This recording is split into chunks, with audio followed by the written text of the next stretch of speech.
E aí, pessoal, qual é a boa? Saiu o Coringa aí, todas as críticas que eu vi foram negativas, com exceção da Isabela Boscov, que é tipo minha mãe. Então eu fui ver pra ter minha própria opinião e eu adorei o filme.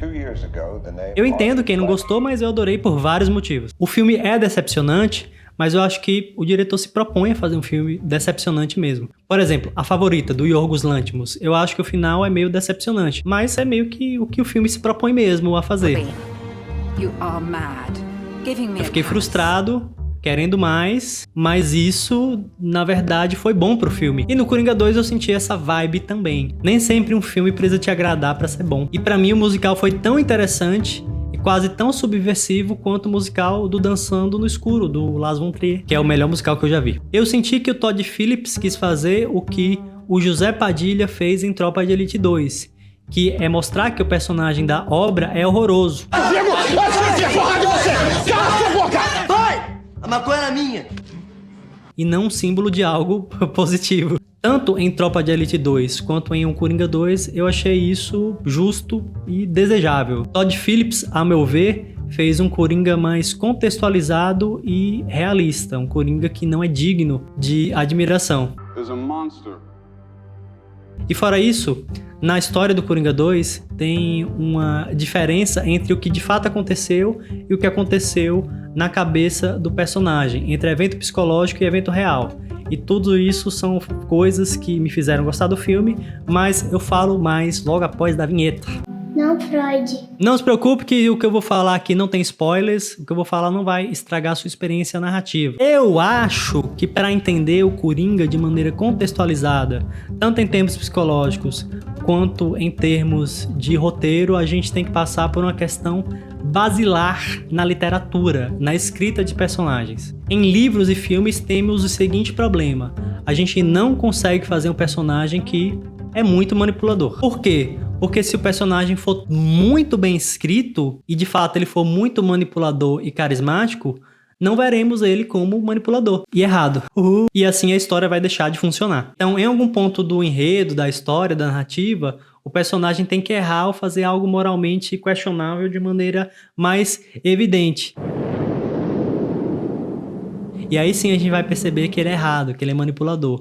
Mas se ele for realmente muito manipulador e não errar, a gente não vai achar que ele é manipulador. Olha que coisa doida. Então é mais ou menos o mesmo problema que a gente tem ao escrever um personagem muito inteligente. Porque para um personagem muito inteligente existir, o roteirista, o escritor também tem que ser muito inteligente. Caso contrário, o personagem não vai ser muito verossímil. Eu vou me vingar daquele moleque da corrente, eu vou atrás Então, dele. para um personagem ser extremamente carismático e manipulador, Aquele canalha com a corrente. O moço da corrente? o roteirista, o escritor, ele também precisa ser inteligente. Você esperou que eu tava falando que ele também precisava ser manipulador, né? Ah, eu sei, tô na sua cabeça. Está o canalha da corrente. O roteirista, o escritor, tem que ser inteligente para entender quais são os comportamentos de uma pessoa extremamente carismática. Desgraçado da corrente. O cara da corrente? Sou desgraçado da corrente. Sou desgraçado da corrente. Então ele tem que mostrar os comportamentos de uma pessoa extremamente carismática. E não falar que ela é extremamente carismática, porque aí a gente não vai acreditar. Ué, você tá falando que eu deveria acreditar. Desgraçado da corrente. Desgraçado da corrente. Desgraçado da corrente. Com exceção de quando outros personagens da história falam que ele é carismático. Mas se eles ficarem repetindo muito, também vai perder um pouco a imersão. Desgraçado da corrente, o manipulador dos poderes NEM que usa a corrente. Desgraçado da corrente. O desgraçado da corrente. O desgraçado da corrente. O desgraçado da corrente. Um exemplo, a gente sabe que o Dorian Gray é extremamente carismático e charmoso. A gente sabe que o Lord Henry é detestável, cínico, mas tem o seu charme também. A gente sabe que esses dois personagens são cínicos e amorais, mas o Oscar Wilde não precisa ficar falando isso com essas palavras na obra. Ele nos mostra e a gente tira a nossa própria conclusão. É assim que é feita uma boa história. Não pode ficar falando, senão eu sou amador. Inclusive, se você quiser entender como construir um personagem ruim moralmente, bem escrito, só que um personagem amoral, um personagem decrépito, eu sugiro ler o Dorian Gray. Vou deixar o link aí no perfil para quem quiser comprar com desconto. Então, o primeiro ponto é que é difícil construir um personagem bem feito, um personagem que tenha nuance, um personagem que seja tridimensional, ainda mais se ele for moralmente decrépito. E mesmo que você construa um personagem bem construído, que mostre que ele é imoral, só que de maneira sutil, sem perder a elegância, mesmo que você construa um personagem decrépito moralmente que não seja unidimensional, tem gente que ainda vai admirar ele. E essas pessoas vão admirar esse personagem mesmo que isso não seja eticamente, moralmente ou politicamente desejável. Então basta ver pessoas que admiram personagens fascistas, como Eren de Attack on Titan, Griffith de Berserk, o Capitão Nascimento de Tropa de Elite e o Rojek lá do Watchmen. Eles são claramente horrorosos e os autores se proporam, eu não sei se o autor de Attack on Titan se propôs, mas das outras obras, os autores se propôs a fazer os personagens toscos mesmo, que é ruim. Attack on Titan, final muito ruim. Horroroso, ruim, fascista. E tem pessoas que admiram personagens horrorosos moralmente, como o Coringa. E o foda é que se o Coringa realmente existisse, ele provavelmente mataria você e toda a sua família, se não abusasse antes de fazer isso, de maneira cruel. Não é com requintes de crueldade, é de maneira totalmente cruel. Você seria a vítima do Coringa, não o amigo dele. Você não é o Coringa, você vai morrer pelo Coringa. Mesma coisa com o Hisoka, do Hunter x Hunter, ou Dom Flamingo, lá do One Piece. E claro, obviamente, não é porque eu admiro um personagem que eu vou agir como ele.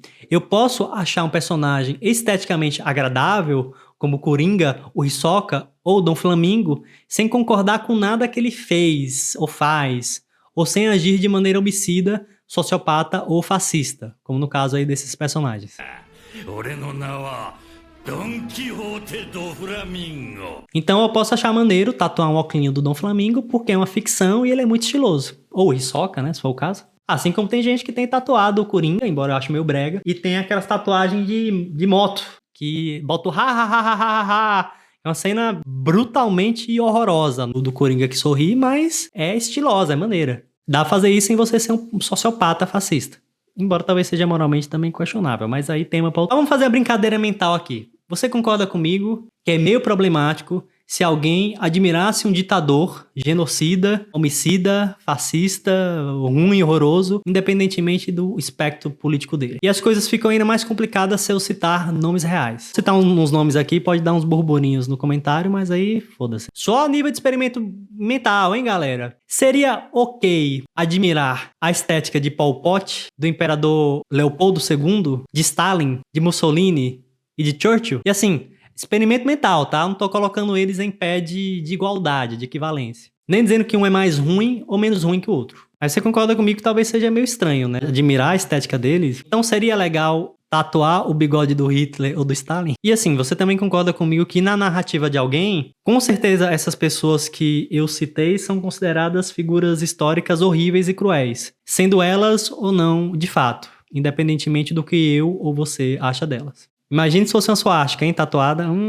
Isso já vai com um campo aqui de estética e moralidade que eu não vou entrar, deixa pro normose aí. Quando alguém usa o Coringa ou o Capitão Nascimento como meme de extrema-direita, nós também temos outro problema. O problema é que a arte também pode ser utilizada para ganhar narrativas. Estética também é poder. Não por acaso, o Brasil Paralelo, que eu fiz um vídeo, inclusive, falando mal do horroroso documentário dele sobre saúde mental, vou deixar aqui no card no final. Mas o fato é que eles investem milhões em publicidades para fazer uma fuleiragem, uma bobagem lá católica, cristã. Assim como o agro investe milhões em sertanejo para que certas ideias culturais sejam repetidas à exaustão. É meio que uma mesmerização, é meio que com uma lavagem cerebral mesmo, sabe? É uma lavagem cerebral através da repetição e do uso de personagens e de história. É uma coisa que eu vi nas redes sociais esse dia, que storytelling, contar histórias, é sempre story selling, é sempre vender histórias. Muita gente admira o Coringa, mesmo ele sendo um personagem que mataria toda a sua família sem dó nem piedade. E o Coringa pode ser símbolo para alguns. De que eu não faço muita ideia, mas vamos pensar aqui um pouco. O melhor Coringa que existe de longe é o do Heath Ledger, Heine Glonam. Fazer uma escolha. Onde estão eles? Ele é um símbolo porque, além de ele ser estiloso, bem atuado, ele é muito inteligente, aquele Coringa. Entre uma vida ou outra. Seu amigo, o promotor público, ou a noivinha... Então talvez ele seja um símbolo de inteligência. Porque no final das contas, ele vence o Coringa. Então talvez esse Coringa seja um símbolo porque ele é muito inteligente. No final das contas, ele vence o Batman. Ele faz um personagem moralmente incorruptível. Você não tem.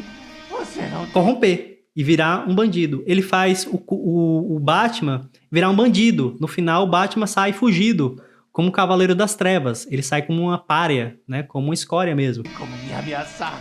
Nada a fazer com toda a sua força. Então ele vence o Batman com o que ele tem de melhor. O Coringa ele não poderia vencer o Batman com músculo. Ele até zoa o Batman por isso. Ele vence na inteligência, porque o Batman ele é tipo o nosso Elon Musk, né? Ele é burrão, ele só é muito rico. E não vai pra terapia também. Eu acho que o Elon Musk também não vai. Relaxa, eu vou contar onde eles estão. Os dois estão. Mas pelo menos o Elon Musk faz um foguete que dá ré, né? O Batman acho que não fez um até agora. O Elon Musk tem uma filha com a Grimes, né? Eu acho que isso daí também é um mérito dele. Que o Batman nunca vai conseguir. A única coisa que o Coringa não consegue fazer... E o seu dilema é que você vai ter que escolher. Ele está... É fazer com que as pessoas se matem num dilema moral, lá no final do filme.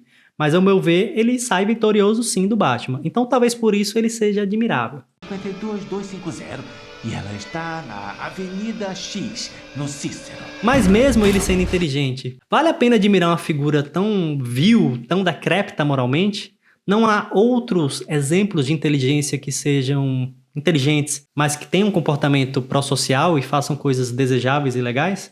E no caso do Coringa do Joaquin Phoenix? Certamente ele é bem pouco inteligente, tanto é que todo mundo zoou que ele é burro pra caralho, né? Ele tem vários transtornos, ele é uma pessoa pequena, uma pessoa vil, uma pessoa até fisicamente degradada. E mesmo assim, ele virou símbolo para algumas pessoas. 2 years ago, the name Arthur Fleck hit Gotham like a hurricane. Então, considerando isso, eu acho que não tem problema o Todd Phillips fazer o que ele fez com o Coringa, de meio que ir destruindo o personagem. Isso já tá meio que em todas as críticas, você vai ver isso, e também até no próprio trailer tem isso, não é spoiler. They believe Arthur Fleck to be some kind of martyr. Pra mim, o Todd Phillips teve coragem de fazer o que o David Fincher não fez no Clube da Luta. No Clube da Luta, ele faz um personagem que é moralmente decrépito e que não é pra ser um modelo pra ninguém. Só que o David Fincher, ele não tem coragem de mostrar o quão patético o personagem era e fazer um filme 2. Como o Chuck Palahniuk, o escritor do Clube da Luta, fez, porque ele não queria que aquilo fosse um símbolo de extrema-direita, de incel. Well, he's not.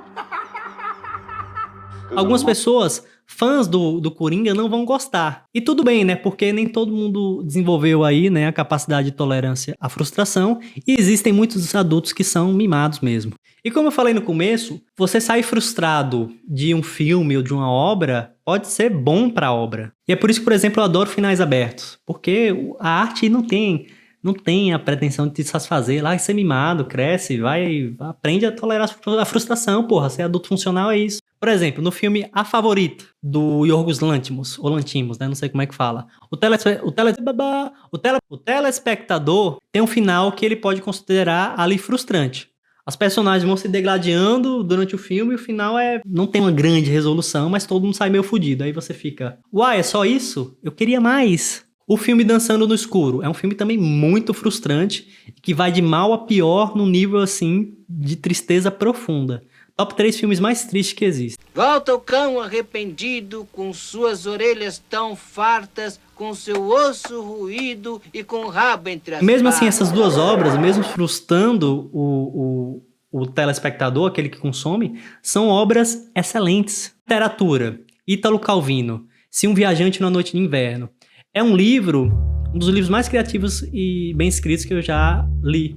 É um livro que são 10 livros dentro de um livro. Cada capítulo é um livro e nenhum vai para lugar nenhum. E mesmo assim é uma coisa intelectualmente desafiadora e que você nunca vai ler nada parecido com aquilo. É uma parada brilhante. E mesmo assim é excelente, mesmo frustrando quem tá lendo. Esperando Godot, mesma coisa, frustra quem tá lendo.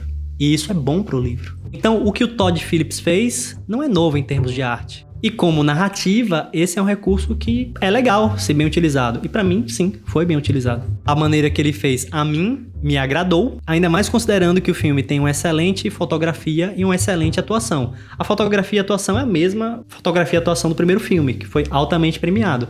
Só tem um enredo que pode ser frustrante e que talvez seja um pouco mais subversivo, considerando que esse é um personagem clássico. Que muita gente talvez esperava que ele fosse aparecer nas telas com o Batman. E talvez, não vou dar spoiler, mas talvez isso não dê pra acontecer. Inclusive, tem um vídeo do Gaveta que eu discordo de quase de tudo, mas eu gosto do filme. Eu gosto do vídeo. Ele fala que, assim, que talvez o Todd Phillips tenha feito o Coringa 2 pra matar a franquia. Assim como as irmãs Wachowski fez com o Matrix 4. E isso talvez faça sentido. É uma coisa que eu concordo do vídeo dele. Monster. Em relação ao filme ser ruim, aí já é outro ponto. Primeira coisa é que talvez não exista algo que seja ruim de fato, ruim em absoluto, do ponto de vista da arte. E quem chegou a essa conclusão brilhante não fui eu, foi o maior filósofo ocidental moderno, que é o Immanuel Kant. Não vou aprofundar nesse tema aqui, mas quem quiser introduzir, super indico um excelente livro do Ariano Suassuna, o Suassuna é um acadêmico, né? É um escolar. Ele deu aula na cátedra da UFPE por 40 anos, dando aula de estética. Tem um livro dele chamado Iniciação à Estética, que você pode entender o que faz uma obra ser boa ou ruim, e se o nosso julgamento faz algo ser bom ou ruim. E outras coisas que envolvem estética, que é bem mais que isso. Você pode comprar aqui no link do perfil e vai ter desconto. Mas resumindo bem muito, então, existem pessoas que gostam e pessoas que não gostam de uma experiência estética, de uma obra. E isso não significa que essa obra seja boa ou ruim em absoluto. O fato de eu gostar não faz ser boa, e o fato de eu não gostar não faz ser ruim. Isso é meio que era pra ser óbvio. Por exemplo, eu odeio Schoenberg. Pra mim, aquele piano é a mesma coisa de um gato preso no piano indo de um lado ao outro. Mas tem muita gente que adora o Schoenberg. E não são elementos técnicos que fazem algo ser bom. Porque, por exemplo, o Schoenberg, música atonal, é tecnicamente perfeito. É matematicamente perfeito. Não tem defeito. Só que eu acho ruim pra caralho ouvir. Não são só critérios objetivos, então, que fazem obras ser boas. São também critérios subjetivos, né? O que tá dentro da gente, a qualidade da nossa experiência, a qualia, mas também elementos intersubjetivos, várias subjetividades conversando entre si. Além disso, elementos culturais e contextuais também podem fazer uma obra ser gostada mais que outras. Então, sei lá, uma obra russa, num contexto norte-americano, pode ser odiada, porque tá no contexto de Guerra Fria, por exemplo. O sertanejo pode ser adorado por muita gente. Por quê? Porque tem bilhões ali em lobby e um monte de coisa, de propaganda e tal. E é por isso que é importante você sempre estar em acesso a novas obras de arte de diferentes tipos e de diferentes contextos culturais. E por isso que eu não posso deixar de sugerir o Clube do Livro Maneiro. O clube foi feito por mim, com a Rebeca, que tá aqui do lado, ela vai aparecer aqui. Ó a Rebeca aqui, R2 Psicólogos. E lá, você vai ter a oportunidade de encontrar a minha Rebeca pelo menos 2 vezes por mês pra gente discutir arte, livro e filmes, com a minha curadoria especializada, muito boa, sem nenhum pingo de modesta. Ao entrar no clube, você vai ter acesso a essa curadoria, a ver filmes e acesso a livros digitais de maneira gratuita, se você apoiar, e acesso a 2 discussões por mês e ao grupo do WhatsApp. Então não deixe aí de ir pro Clube do Livro Maneiro. Então, em relação ao Coringa, muita gente não gostou, mas eu adorei. E se isso te ofende, você deveria olhar pra dentro de si mesmo e se perguntar o que significa se ofender com alguém que tem um gosto diferente do seu. O que eu gostei, fora a justiça com Coringa? Primeiro, musical. Embora não seja de músicas originais criadas pro filme, pra mim o musical funcionou demais. E por que ele funcionou? Porque a narrativa trabalha com eventos psicológicos e eventos que acontecem na história. Por exemplo, na narrativa, isso é um fato, tá no trailer, ele tá preso, isso é um fato na história, e ele tá esperando por o julgamento dele. E vários outros fatos realmente acontecem na história, não são coisas da cabeça dele. Mas tem umas coisas que só acontecem na cabeça dele, que é ele imaginando um cenário através da música. When I saw you. E isso também acontece em Dançando no Escuro, com a Bjork atuando. Tem coisas que estão acontecendo de verdade na história e tem coisas que só acontecem na cabeça dela. E de maneira um pouco diferente, isso também acontece em Ulisses, lá do James Joyce, em Brás Cubas, do Machado de Assis, e No Mar, do Twain Hajmash. Então o fino da literatura usa esse recurso, que é um recurso legal. Então, por exemplo, sempre que acontece um musical, o que acontece é um delírio do Coringa. É um delírio do Coringa, é um delírio da Lady Gaga, que é Dali, um delírio dos dois. Então por isso que Coringa, delírio a dois. A música expressa a experiência fenomenológica dos personagens. Ou seja, como eles estão experimentando os fatos que estão sendo decorridos da narrativa. E como esses dois personagens muito provavelmente têm transtornos mentais, eles experimentam essa experiência através de uma maneira meio delirante, que nesse caso é através de um musical. E pra mim isso faz total sentido, porque o Coringa, desde a obra 1 a gente já sabe, né? Ele teve uma infância super sofrida, de ser abusado aos 7 anos, ele tinha um histórico de problemas de saúde mental e era considerado um lixo, considerado uma escória pra sociedade. E como mecanismo de defesa, a psique dele criou esse delírio, meio que pra proteger essa criança desamparada de 7 anos, que foi abusada e que teve uma vida lixo, por mim, que seja, pra mim, faz total sentido. Faz sentido o Coringa tá delirando.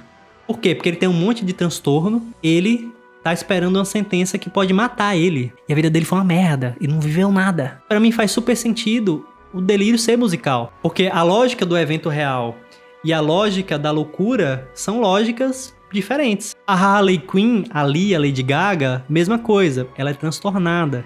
Fazia sentido ela entrar no transtorno do Coringa, no delírio do Coringa. Porque ela tá obcecada por ele. Então faz sentido os dois compartilharem esse delírio.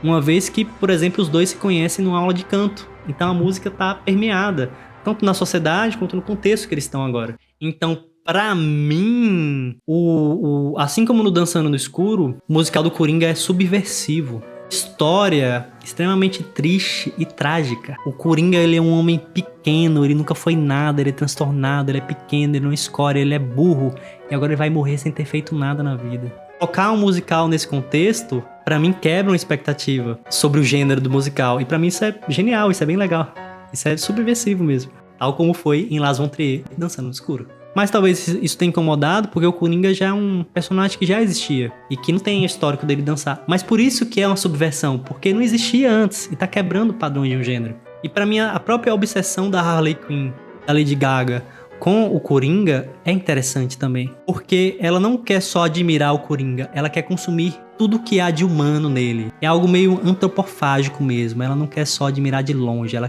quer sugar tudo ali que der. Então a fã, na verdade, projeta no seu ídolo seus anseios mais profundos. E isso é legal, porque a Lady Gaga talvez tenha uma certa experiência nisso, né? Ela deve ter uns fãs bem Harley Quinn da vida. Mas no final das contas, a Harley Quinn nada mais é do que uma menina riquinha, mimada, violenta e hipócrita, que tem como grande objetivo da vida dela, consumir o seu objeto de admiração. Isso é triste, mas não é o mais triste. O mais triste é você ter assistido esse vídeo até agora e não ter deixado o like. Ah, filho da puta. O mais triste ainda é você não ter se inscrito no canal pra gente chegar a 100 mil seguidores. Mas pra mim tem algo mais triste que isso. Que é que no final das contas, sim, o Arthur Fleck, ele teve uma vida muito pequena. Não conseguiu ser um comediante. Teve uma infância brutal na qual ele foi abusado. Sofria provavelmente de uma depressão severa, de uma ansiedade e de um transtorno dissociativo ou de personalidade. Não dá pra saber direito com as informações que a gente tem. Provavelmente, o Arthur Fleck vai morrer sem se redimir, sem conquistar nada na vida. Ele nunca foi ninguém, nunca teve nome. Ele só teve nome quando ele se transformou no Coringa. A única pessoa que gostava dele, que ele ajudou, que é o Anão, sai transtornado e traumatizado por conta dele. Por quê? E decepcionado. Por quê? A única pessoa que não ofendia ele como uma pessoa com nanismo é um sociopata que deixou ele traumatizado. Olha que decepção. Então só quando ele virou Coringa que ele virou alguém. Uma personalidade com transtorno de personalidade antissocial, um sociopata. Ele decepciona todos. Ele decepciona a mãe, a vizinha, a namorada, os fãs. Decepciona a mim e a você. Mas ele é uma obra de ficção. Muita gente, talvez assim como ele, tem uma vida assim, pequena, vivendo que nem um NPC. A diferença é que nós estamos vivos. E temos muitas coisas boas para viver, decepcionando os outros ou não. Temos a capacidade de aprender e de mudar. E histórias como essa, assim como a morte de Ivan Ilitch, por exemplo, talvez sirvam pra gente como um aviso. E o aviso é, há muita vida para ser vivida e no final das contas, a gente pode mudar.